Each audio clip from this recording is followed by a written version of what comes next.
If you haven't heard about Anchor by Spotify, it's the easiest way to make a podcast with everything you need in one place.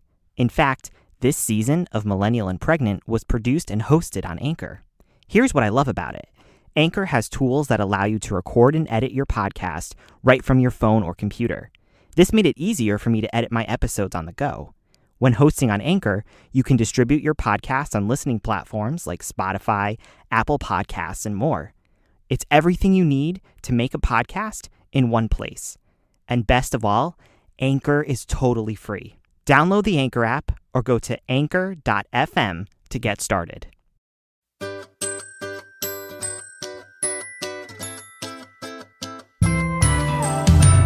Hi, I'm Fatima. I'm Brian, and you're listening to Millennial and Pregnant. As we begin our journey through our first pregnancy, we wanted to share our experience. We pre-recorded episodes for this close-ended series. Spoiler alert, it ends with us having a baby. And if you're looking to get pregnant, are pregnant, or just want to have a good laugh with us, then this podcast is for you. We understand that every pregnancy is unique and has its own story. Here's ours.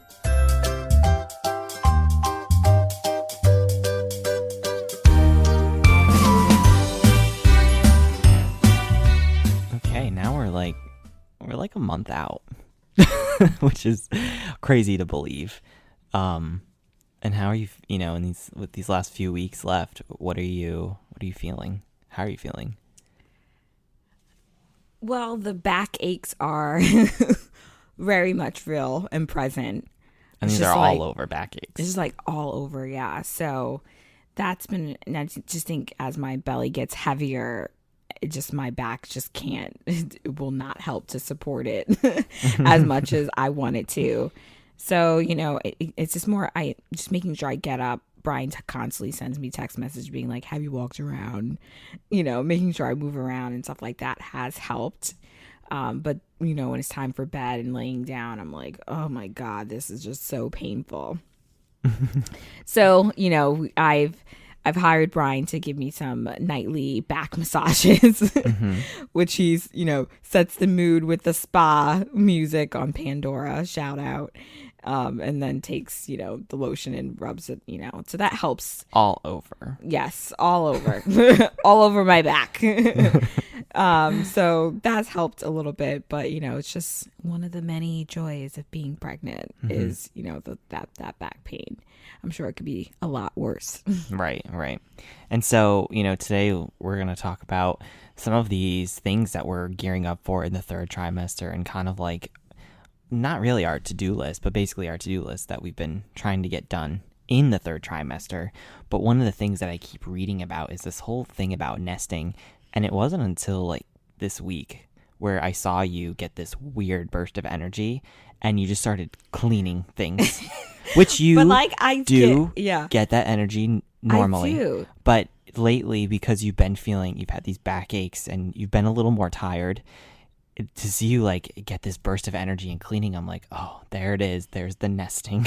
Yeah, and it's probably, I'm sure I'm going to be even crazier like in the last couple of weeks. Yeah. I'll be even crazier. But one thing I did read or, that was good advice I had heard was that you just don't want to tire yourself out too much. So, I'll get the burst of energy, but I'm like, okay, I'm going to focus on this. I'm going to wipe down the counter. Yeah, but it's going to be I'm like. tired. Yeah. But it's not like you're, okay, I'm just going to wipe it down. It's like, no, I'm going to take, I pulled out because we have a lot of stainless steel in our kitchen. I pulled out the spray, which, oops, I probably should not have used that spray with the smell, but I pulled out that and was like really scrubbing the stainless steel to get it like shiny and stuff, and it prevents like the stains and stuff from coming a little bit more, and focusing on one area and then be like, okay, I'm done. I'm tired. And Brian, I like went down and laid for a nap. Brian's like, what's wrong? I was like, I'm tired. Then I got up, had a little bit more energy than Sweeps and Swifford or whatever. So I do it sparingly, but I do get these jolts of energy where I'm like, okay, now this is the time, now or never, do or die. And I'm like, okay, God, I need to clean now. But yeah, I was crazy like that even when I wasn't pregnant. Like right before we would go to bed, I would end up cleaning the kitchen and make sure I straighten and fluff the pillows. I Just know. in case, a burglar came in and late at night, I wanted them to make sure our house was clean. But it was more of like when you wake up in the morning and it's nice to see that you have a nice, clean house. So that's why I did it. And I can fluff the pillows for you too. You don't need to do that. Keyword you can, but have you? Noted. No. So that's why I fluff the pillows every night. That's the only chore you're allowed to do. Yeah. I could fluff the pillows. I could do it while I'm even sitting down. So. Yeah, that's true. I never want to feel like I'm like handicapped. I know. That's been a struggle for you. Yeah. I'm like, Fatima, please stop I know. doing what you're doing. I can do that. Please stop. You're like, no. Okay. I'll just let her do her thing. Independent woman. Get it out of her system, and then she goes and naps. Yeah. So just let her do it. Tire her out. I've been doing a lot of laundry. I've been washing some clothes, the bedding in the crib, just kind of making it feel ready. Yeah. I know you put the sheets on the bed, so now it's like not just a plastic mattress sitting there for the crib. So that's nice to see. And we can't keep the stuffed animals in there, but we got like a ton of little stuffed animals. They're like so cute. All in the little corner next to Brian's 29-year-old, 28-year-old teddy bear. The bear is older than me, so you can say he could be 29. older, but Brian's had it for his entire life, and it's chilling there. I know, given to me by my great grandmother. I don't know how sanitary that bear is, though. It's been around. I said I could wash him. I think he would fall apart. I don't think so. Teddy has been through a lot. He has. It looked like he was a really cute bear, but Brian he's still a cute bear. I just saw his head peek. I saw his head peek outside of that room. Scares me because I think it does come alive at night. I'm like, this thing is staring at me, because at one point we didn't have the other stuffed animals, and it was just Teddy just sitting in the crib, and I'm like, really? Teddy's been useful because I've been practicing my swaddling. Yeah. On Teddy. Although I hope he's a little smaller than I think a baby, but it's been helpful. And he's I made sure Teddy is the leader of the stuffed animal pack. I did talk to the rabbit because he was being a little bit of a biatch to Teddy. Anyways, so we're kind of getting ready in that perspective, doing a little more laundry and cleaning. I think the both of us, we kind of are just in this nesting phase and just kind of constantly trying to keep it clean and putting things away, but also getting into the habit of being able to put things away because we're just going to have a lot more extra stuff around. Our apartment is just so it's tiny that like literally one thing could be out of place, and it's like, oh, this place is a mess. And then you go and you just put it away and you're like, oh wow, it's so much cleaner. So that's what I would do when I would get my jolts of energy, is really just put things back. And making sure everything has a home is key to a small place. You really need to make sure you put things back. Mm-hmm. And over these last couple of weeks, you've had your wonderful baby showers, and then yesterday we had a party at my job for us, and so we kind of thought, okay, what are the last supplies we needed? So we went out and we only needed a few more things, but now we're just kind of thinking, okay, what other things do we need? And I think we're at that point where we're good. Yeah, I think if anything, we've got diapers to last us for the next year, which will probably they'll be end up used in a week. Next year, probably more like the next few months. Yeah. But yeah, at least for the next few months, we don't have to. Diapers are expensive. Yeah. Have to pay for diapers. Trying to find some coupon clippings. Changed them 8 to 10 times a day in the beginning. I'm like, how could they poop and pee so much? How big is their stomach? The size of a pecan? Something when they're first born. It's like a cherry. It's cherry. It's super small. A grape. And then something very tiny. And it doesn't get much bigger for, a few months. When you were reading that, it was like, goes from a peanut to a cherry to a walnut. I'm like, what? Yeah, yeah. Why are they always hungry? Because they can't hold on. I know. It just goes right through them. And it goes right through them, and they can't take in too much at one time. So the feedings are 8 to 12 times a day. I saw. That's literally that's the only thing I'm going to be doing. Yeah. Is feeding. Yep. It's crazy. Sleep now. Yeah. Yep. But also, and part of finding our last supplies, now making sure that, your hospital bag is ready to go. I think we got everything in there we wanted to. and now it's just sitting by the door. Yeah, it's for just easy ready. access Yeah, to so I grab and have go. to like just throw in what I want to like go home in, but you know, I could always come. Brian can always go back to the apartment and get. If I instruct him to get me something, but Right. really everything else though is in there, and I probably have even more stuff than I need. Although I cut down on all those lists that's on Pinterest, and they say literally pack your house up and put it in there. I think one person was like, bring framed photos. I know. What? No, I'm sorry. Like, I'm not trying to move into the hospital. I know. So, you know, some I'm of gonna these, go for a some of little these bit. lists were just insane. Just think about, okay, if I had to like do a spontaneous sleepover at my friend's house or somewhere, what would I need? Or Well, like your parting gift is a baby. yeah, and my parting gives a baby. So you have obviously your stuff. Yeah. I was talking more about my stuff. The baby stuff is like they need a few outfits, Right. you know. But for mommy, what does she need? And you know, you're gonna want to brush your teeth. You're gonna want to smell good, and you know, and any other sensitivities that you might have with giving birth. What are the things that can assist in that? And a lot of the time, the hospital has some stuff. But if you looked into, you know, that's all natural things and stuff like that. I purchased a couple of those things, but I didn't go crazy because honestly, you know, I didn't feel like it was necessary. Exactly. And part of that is kind of shoring up your birth strategy and kind of really, okay, going through it one more time, making sure, okay, we captured everything we wanted to, and we printed it. Yeah. That's the final step. It's like, I and don't put know if that in the someone's bag. like, did we change it from plan to strategies? We changed because, to strategy, yes. you know, after talking to my aunt, who worked in the neonatal, the nursery at a hospital, and she's like, it's more of a strategy because it's not necessarily you're going in with a plan, because a plan you're going to execute, you know, 1 through 4, but a strategy is, you know, leaves room to be flexible. Yeah. Which is a very good point, and it just opened my mind. So I just backspaced on the plan and wrote strategy. And so just some key things. It's not too crazy. It's just some of the things Simple. that we want. And, you know, as long as everything is progressing okay, then we don't see it being an issue. Right. As long as you and he's healthy, you know, that's what's important. Yeah. So that's in the bag. A couple of things I saved for it myself. saved it in the cloud, so it's accessible wherever I need to if I don't have it printed. And I printed like 5 copies. Which is probably more than we really need. I know. But, you know, Brian's extra prepared. I am. I'm a list maker.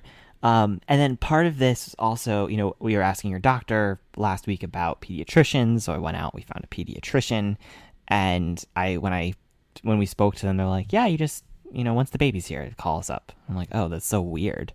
Like every list is telling us, oh, you know, call them 7 months ahead of time so you can reserve your spot at the pediatrician. And here is like, yes, just let us know when you have a baby. Yeah. I don't know if it's like just to be wary with some of these lists on Pinterest and everywhere else. It's like it really also all very depends on where geographical, where you're living, geospecific, where you're living, and how much of a demand it is, and how much of a supply there is. If there's really not, you're living in a small area where there's only a handful of pediatricians, and yeah, you better find one, or you're gonna end up with one that you don't really necessarily like.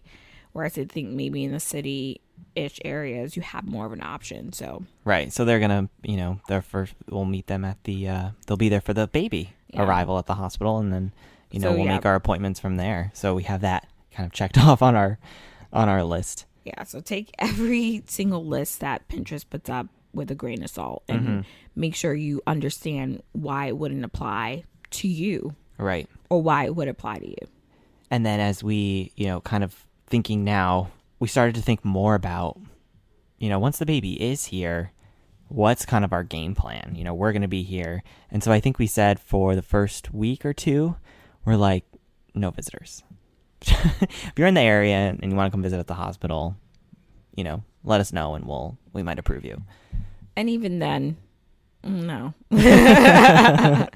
So like obviously our immediate family, like I'm sure your parents will come down and my mom will be down, and probably you know, my sisters, and that's really it. Yeah. but then when we actually go home, you know, I'm sure my mom will probably come by and just make sure everything is, you know, good for us. But then after that, it's just really just us for the, you know, first couple of weeks and stuff. Right. So, our apartment's not very conducive to having multiple visitors, having a lot of people here. And it's also a way for us to get used to just being the three of us and really kind of getting used to just having this baby in our life and not have all of these opinions being thrown at us immediately after the baby is born. Yeah, which I have no concern with your parents, my mom and sisters doing that. No.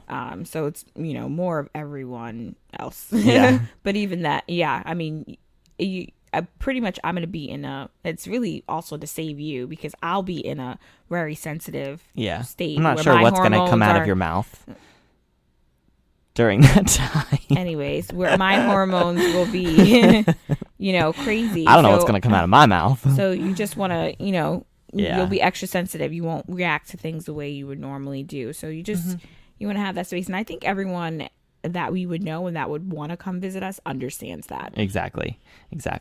And then, you know, we also talked about, you know, what kind of photo stuff did you want to do in the hospital? Did you want pictures? And you're like, no, I don't need pictures in the hospital. And also sharing. We started thinking more about, you know, are we going to be sharing if I do get a photo photos? in the hospital, I'm just not going to be the one to do a photo of me in my hospital gown and posting it on social media. That's just, I feel like that's a very intimate moment. Correct. And I'm just not going to be, if I get that shot, it's just going to be for me. Totally. Yeah. And I was talking more about, you know, we were saying, oh, are we going to share it? Like, how are we going to share it with friends and family? Are we going to do the whole text thing? Are we going to do a Facebook thing? You know, we started talking a little bit more about that and how we were going to share photos of the baby. I think it's just a good idea to like have, well, we're telling our parent, like, I think we just need to worry about our immediate a family, like, and your mom and your dad will take care of letting everyone else know on their side. And really all I have is my brothers. Like, that's, you know, my part of my family is a little smaller than Brian's. It's just really my siblings and my mom. And so my other siblings can handle telling my brothers, and that's really it. Yeah, exactly. Like there needs to be no announcement. That's not my top concern at all. No, I know. And then, you know, now it's just, we're just kind of like at that point where we're like, okay, I think we ran out of things to check off our lists. I can't think of anything else.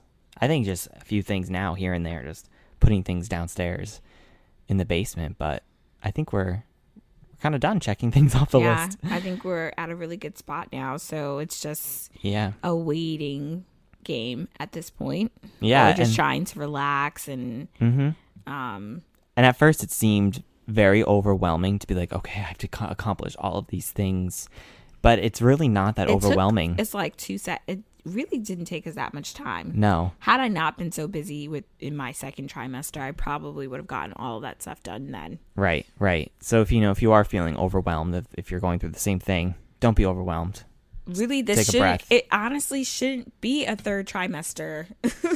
Like, I guess some of the things like putting a crib together, you can wait till your third trimester, but some of the things that you need to do and decluttering and cleaning, if you really want to do a deep clean and get rid of stuff, should be done in your second trimester. You're way too tired and big to do it in your third trimester. So if there's something that you're like, ooh, I really want to clean up my closet and get rid of some stuff and I need to make more space, just do it then. What? Because your energy, second trimester was golden. My energy was just at its peak, and now it's like kind of plummeting a little bit. So you just want to make sure you do that sooner than later. And so, you know, with that piece of advice, you have like a last piece of advice for your third trimester overall?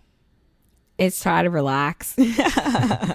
So there are moments when you're like, oh my God, where everything just seems so overwhelming. So trying to get your mind in a good spot is really, really important. Both relaxing mentally and physically is, I think, key. because you probably will never feel this relaxed ever again. So make sure you get that in is my piece of advice. And sleep. Yeah. As much as you can. Oh, that's great. Thank you. And I guess we're just waiting. It's a waiting game until this baby comes. Yes, the countdown continues. Cool. I guess we'll talk to you next time. All right. Have a good one.